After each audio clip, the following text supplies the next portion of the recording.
Happy Monday. If you happen to be in the States, I don't know. If you're somewhere else in the world, it is a happy Monday, already afternoon and whatnot. Marco's back in the time machine, cockpit position. And I wanted to continue on one of my last video in regards to it being a dark world. You know, I truly believe it can be very dark and scary and daunting.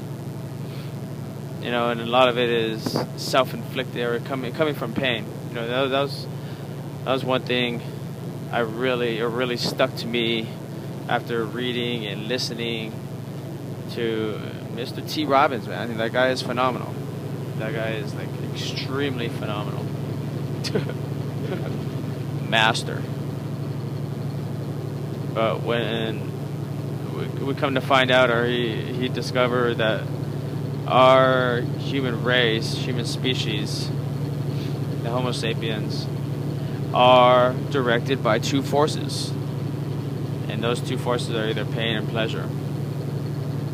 And in regards to pain in the dark world, I think that's how, you know, the dark world comes from pain. We've seen the past couple generations here over the last, I don't know. Yeah, the past couple generations here. We could just say the last 100, excuse me. We could just say the last 100 years.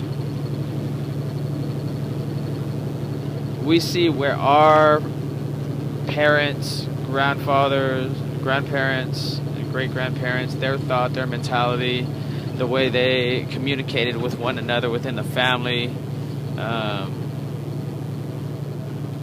communicating amongst each other.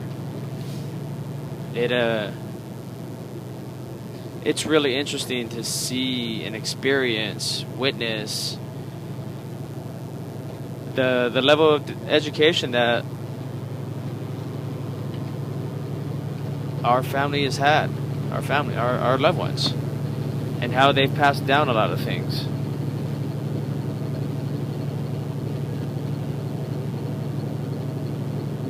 So many people in this world feel lonely or by themselves, and they don't really talk about it. They're too afraid. They're too insecure. They're too hurt. They don't get it out. I think that's why all this stuff is necessary for a lot of us. Even if you came from a loving, caring, affectionate, well-rounded, educated family, I still think it's best for us to truly write down why we feel and think the way we do with whatever it is in life. It's healthy for us to really get an understanding as far as like what moves us, what things we don't like, the pain that gets derived from things or whatever, and really get those things out in the open. I really believe that we as a whole, as society, can do a whole lot better as far as being open, being honest. First and foremost with ourselves. Second and foremost with others that we care about, we love. It's becoming, or it's been a lost. To look at our older generations and see how it is that they actually show love and care and consideration and affection, a sense of self-worth, family, unity.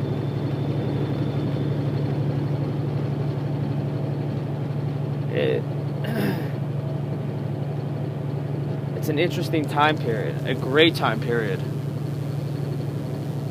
Knowing that there's incompetence on a wide scale, to many aspects in life and society today.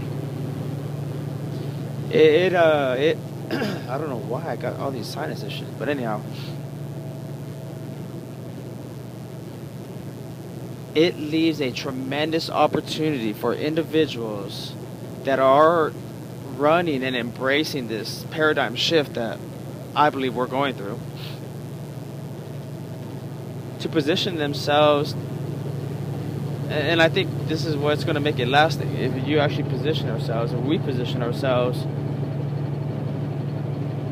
to provide value to other people's lives, knowing the fact that there is millions of people that need help, need assistance. I don't care if you choose to be in a impoverished state or just a job, a controlled state.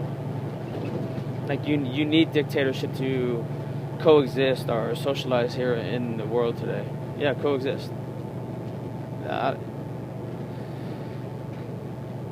Even those individuals need help, obviously.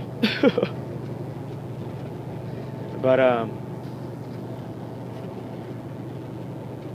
I just think it's extremely interesting. Those that are being woken up, like we're literally being shaken up, woken up by other leaders. They're snapping us out of it. Like we're going through this phase of transformation of like getting cleansed of all these thoughts and habits and things that have just been passed down for generations. It's amazing. Like, whoa. And of course, it's going to really make you think and potentially resurface some old feelings.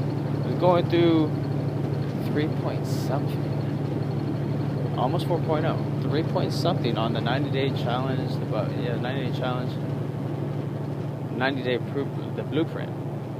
I'm sorry, the 90-day blueprint. About getting disenchanted. It's very true. We can get disenchanted. But knowing that potentially we can get disenchanted, we get all high and excited about, this new venture that we're going to head into. And then we come right back into the world of all the pessimistic individuals, the cancers, the board of directors, as our lovely mentors like to classify or label them, our board of directors. They can be very, very wicked if we give them that power. And again, it all refers back to choice. Like we are choosing to give them that power. It's so empowering, enlightening to take all these things, all these skills, new skill sets, ideas, perspectives, really embrace them and dive into them, like Jay was talking about earlier. Just dive into that shit. Head first. Trust me, you'll figure it out. It'll feel great. The journey is amazing. Oh, man.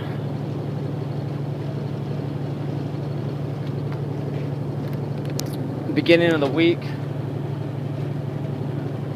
I'm looking forward to moving forward in this, or just taking another chunk in the process. It's exciting because I think as long as we understand, if we continue to wake up every day and we're doing that one thing, just something that's going to move us forward, it's that whole image too. Like, don't quit. That guy who's just picking at this mountain, at this rock forever, trying to get to the goal. Oh man, he's just tired. Like, it's never going to be here. He ends up dropping the pick and walking out the cave. He had no idea that he was literally like 1 or 2 more hacks away from actually getting to the gold. The land of milk and honey.